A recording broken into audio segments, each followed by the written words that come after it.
Guys आज हम explain करने जा रहे हैं डीमन स्लेयर के सीजन 1 के एपिसोड नंबर 2 को। अगर आपने पहला एपिसोड नहीं देखा है तो डिस्क्रिप्शन में लिंक है, उसको क्लिक कर आप देख सकते हो। चलो अब हम स्टार्ट करते हैं। जैसा कि हमने नेक्स्ट वीडियो में देखा था कि तांजीरो की सारी फैमिली को एक डीमन मार देते हैं और उसकी बहन ही सिर्फ बचती है, लेकिन उसकी बहन भी एक डीमन में बदलने लगती है और एक डीमन स्लेयर वहाँ पर तांजीरो को माउंट सगेरी के तरफ जाने का बोलता है और तांजीरो उसके बाद नेगुसु को लेकर माउंट सगेरी की तरफ निकल पड़ता है। फिर चलते चलते तांजीरो एक विलेज में जाता है। तांजीरो को बास्केट बनाने के लिए कुछ बेम्बू की ज़रूरत थी, इसीलिए वो विलेज में आता है। इसीलिए वो एक फार्मर के पास जाता है और उनके पुराने बास्केट और कुछ बेम्बू के लिए वो पूछता है। फिर फार्मर उसे बोलता है कि तुम उसे ले जा सकते हो, मेरे वो कुछ काम की नहीं। फिर तांजीरो उस बास्केट के लिए फार्मर को पैसे देने लगता है, लेकिन फार्मर बहुत मना करता है, लेकिन फिर भी तांजीरो उसके हाथ में पैसे पकड़ाकर वहाँ से आ जाता है। फिर हमें तांजीरो को दिखाया जाता है जहाँ पर वो एक गुफा में आवाज़ देता है नेगुसु को। जब तांजीरो गुफा के अंदर देखता है तो नेगुसु गुफा के अंदर गड्ढा कर उसमें छुप जाती है और वह देखता है कि नेगुसु धूप के वजह से बहुत ज़्यादा डरी हुई है और वह धूप में बिल्कुल भी नहीं आना चाहती, क्योंकि कोई भी डीमन के ऊपर धूप पड़ती है तो वो धूप के मारे जल के मर जाता है। फिर तांजीरो उस बास्केट को रिपेयर करता है क्योंकि वो नेगुसु को इसमें बिठा सके और दिन में भी अपना सफ़र जारी कर सके। फिर वो बास्केट कंप्लीट करके गुफा में जाता है और नेजुको से पूछता है कि तुम इस बास्केट में आ सकती हो। फिर नेगुसु बास्केट में जाती है तो वो बास्केट छोटी पड़ जाती है। फिर तांजीरो उसे बोलता है कि तुम जिसे पिछली रात में बड़ी हो गई थी उसका ऑपोजिट करके तुम छोटी हो सकती हो, और ये तरीका काम भी कर जाता है और नेजुको छोटी होकर उस बास्केट में चल जाती है। फिर तांजीरो नेगुसु को उठाकर वहाँ से निकल जाता है। फिर तांजीरो को थोड़ी दूर में एक औरत दिखती है और वो उसे माउंट सगेरी का रास्ता बताती है। फिर वो औरत इसे ये भी कहती है कि तुम्हें रात में सफ़र नहीं करना चाहिए क्योंकि वहाँ जाने वाले लोग फिर से लौट कर नहीं आते। फिर उसके बाद तांजीरो कहता है कि तुम्हारा शुक्रिया, मैं अपना ख्याल रख लूँगा, और फिर तांजीरो वहाँ से निकल जाता है। फिर इन्हें चलते चलते रात हो जाती है और तांजीरो और नेगुसु को एक टेम्पल दिखता है और वो टेम्पल के तरफ जाने का फैसला करते हैं। तभी तांजीरो को खून की स्मेल आती है और वो घबरा जाता है और नेजुको का हाथ पकड़कर टेम्पल की तरफ भागने लगता है। फिर तांजीरो टेम्पल का दरवाज़ा खोलकर पूछता है कि तुम सब ठीक हो, लेकिन वो अंदर का नज़ारा देखकर चौंक जाता है। तभी वो देखता है कि इस डीमन ने उन पर हमला कर उन्हें मार दिया है, वो अब इनका मांस खा रहा है। वो डीमन की नज़र तांजीरो और नेजुको पे पड़ती है। डीमन उन्हें वार्निंग देता है कि उसके इलाके में जो भी आता है वो मारा जाता है, तुम्हें इसकी सज़ा ज़रूर मिलेगी। इतना सारा ब्लड देखकर नेजुको की भी लाड़ टपकने लगती है। और वो डीमन को जैसे ही पता चलता है कि तांजीरो एक इंसान है तो वो डीमन तांजीरो पर हमला कर देता है, लेकिन तांजीरो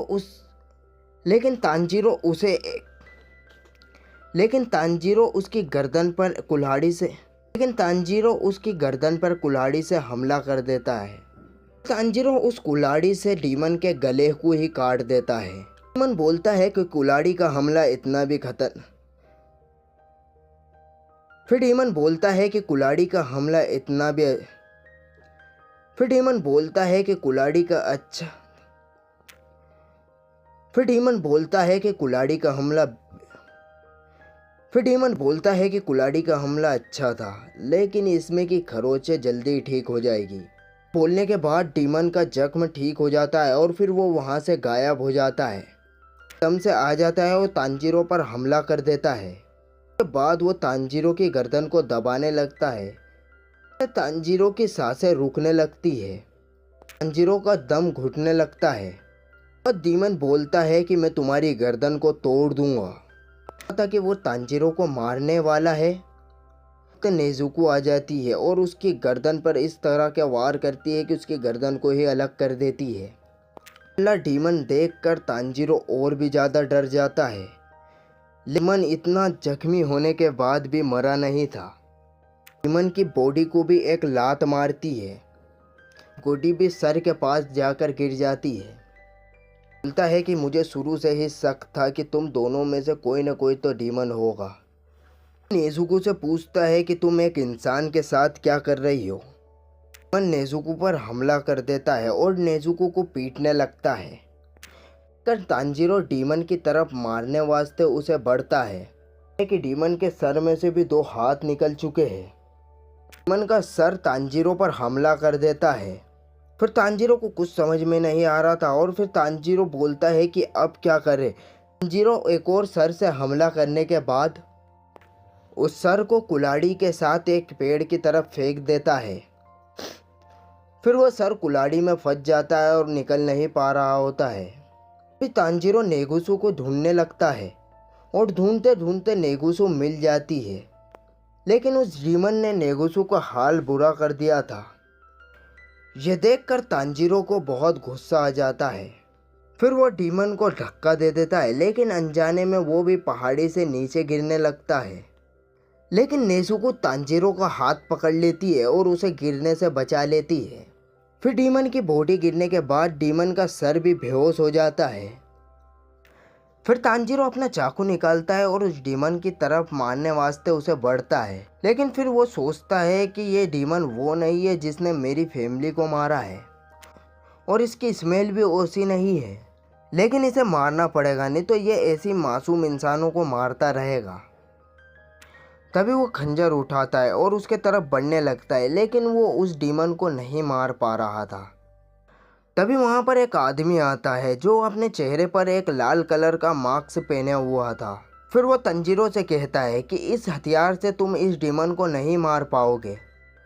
फिर वो एक पत्थर की तरफ इशारा करता है और तांजीरो समझ जाता है कि उसका सर पत्थर से कुचलना पड़ेगा। फिर तांजीरो उसे मारने वास्ते बढ़ता है तो फिर से ऐसा ही होता है और तांजीरो उसे मारने की हिम्मत नहीं जुटा पा रहा था और उसने कभी किसी शख्स को नहीं मारा था। इसकी वजह से वो मारते हुए थोड़ा सा डर रहा था। फिर वो शख्स तांजीरो से डिसअपॉइंट हो जाता है। फिर वो सोचता है कि ये लड़का दयालु है, लेकिन वो डीमन के सामने होते हुए भी उस डीमन को क्यों नहीं मार पा रहा। और फिर तभी डीमन का सर जाग जाता है और वो बोलता है कि क्या मेरा शरीर मर चुका है। और वो तांजीरो को अपने सामने देखकर बहुत गुस्सा होता है और वो बहुत ज़्यादा भड़कने लगता है और वो तांजीरो से कहता है कि मैं तुम्हें मार डालूँगा। और फिर थोड़ी देर में सुबह हो जाती है और फिर जैसे ही सूरज की किरणें डीमन के ऊपर पड़ती है वो जल के राख हो जाता है। फिर तभी तांजीरो नेजुको को ढूंढने लगता है। वो उसे आसपास कहीं नहीं दिख रही थी। फिर वो भागते हुए टेम्पल की तरफ जाता है। फिर जैसे ही तांजीरो टेम्पल का दरवाज़ा खोलता है तो वो पहले ही बॉक्स में बैठी हुई होती है।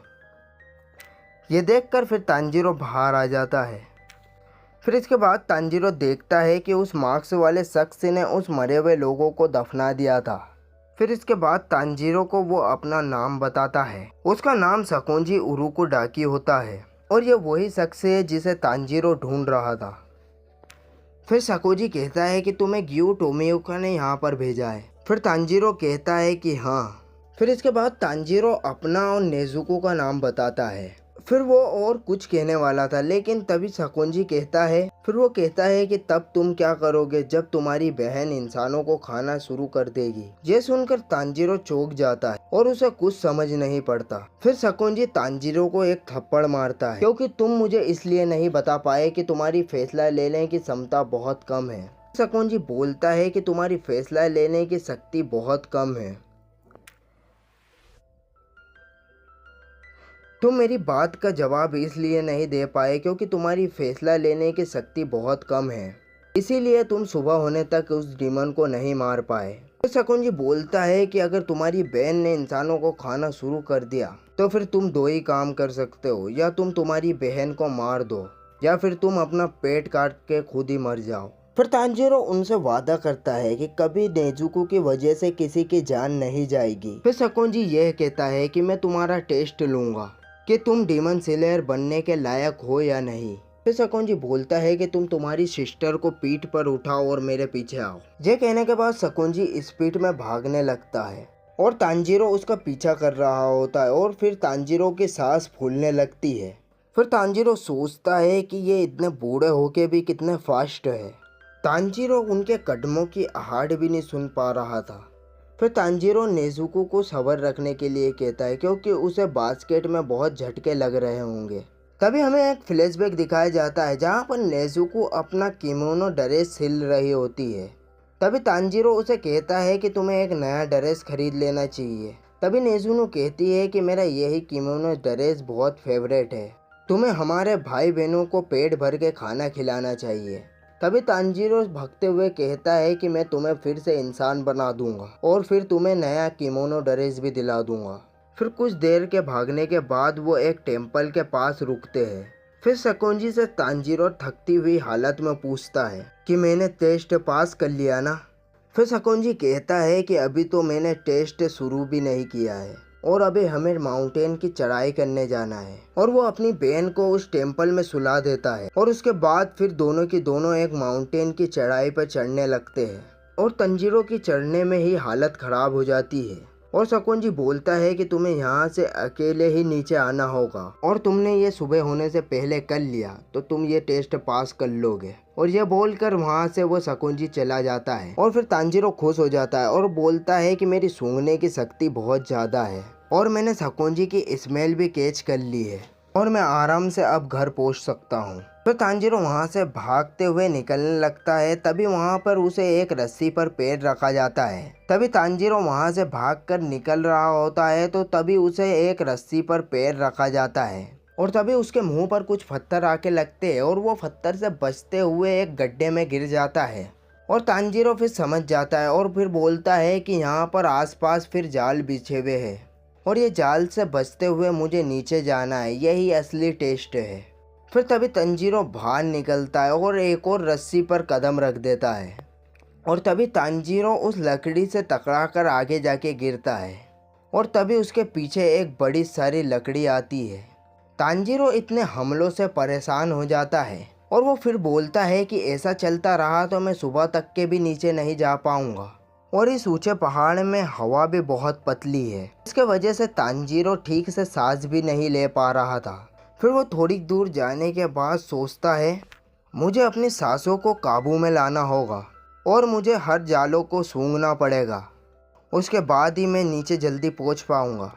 फिर वो आंखें बंद करके गहरी सांस लेता है और वो फिर जालों को सूंघने लगता है और वो फिर कुछ ही देर बाद भागना चालू कर देता है और वो फिर जालों से बचते हुए भागने लगता है। फिर तांजीरो खुश हो जाता है क्योंकि इंसान के बिछाए हुए जालों में उनकी अलग ही स्मेल होती है। फिर दूसरी तरफ शकुंजी घर में बैठकर खिड़की की तरफ देख रहा होता है। फिर तभी तांजीरो उसके बिछाए हुए जालों को पार कर कर घर तक के पहुंच जाता है, लेकिन उसकी हालत बहुत ख़राब हो गई थी। फिर हमें एक फ्लैशबैक दिखाया जाता है जिसमें गयू ने शकुंजी को एक लेटर भेजा हुआ होता है। उस लेटर में लिखा था कि मैं तुम्हारे पास एक लड़के को भेज रहा हूँ जो डीमन स्लेयर बनना चाहता है, लेकिन उसकी बहन एक डीमन में बदल गई है और ये पक्का है कि वो किसी भी इंसान पर हमला नहीं करेगी। और इन दोनों भाई बहनों में कुछ अलग ही बात है और इस लड़के में आपकी तरह सूंघने की शक्ति बहुत ज़्यादा है। शायद ये कोई रास्ते ढूंढ सके और ये आपका उत्तराधिकारी बन सके। और मैं आपकी रिक्वेस्ट करता हूँ कि आप इसे ट्रेन करें। और मैं आपका प्यारा गियू। इसी खत को पढ़ने के बाद शकुंजी तांजीरो को ढूंढने के लिए निकलते हैं और इसके बाद क्या हुआ आप लोग जानते ही हो। और फिर कहानी वापस प्रेजेंट में आ जाती है। फिर शकुंजी तांजीरो को देखकर कहते हैं कि मैं तुम्हें अपना स्टूडेंट्स बनाने के लिए तैयार हूँ। और ये एपिसोड यहीं पर ख़त्म हो जाता है। और अगर आप चैनल पर नए हो तो वीडियो को लाइक कर देना, चैनल को सब्सक्राइब कर देना और बेल आइकन को दबाना तो बिल्कुल भी मत भूलना। और इस वीडियो के डिस्क्रिप्शन में टेलीग्राम की लिंक है, हम उस पर भी अच्छी अच्छी चीज़ें डालते हैं, आप उस पर क्लिक करके टेलीग्राम को ज्वाइन कर सकते हो।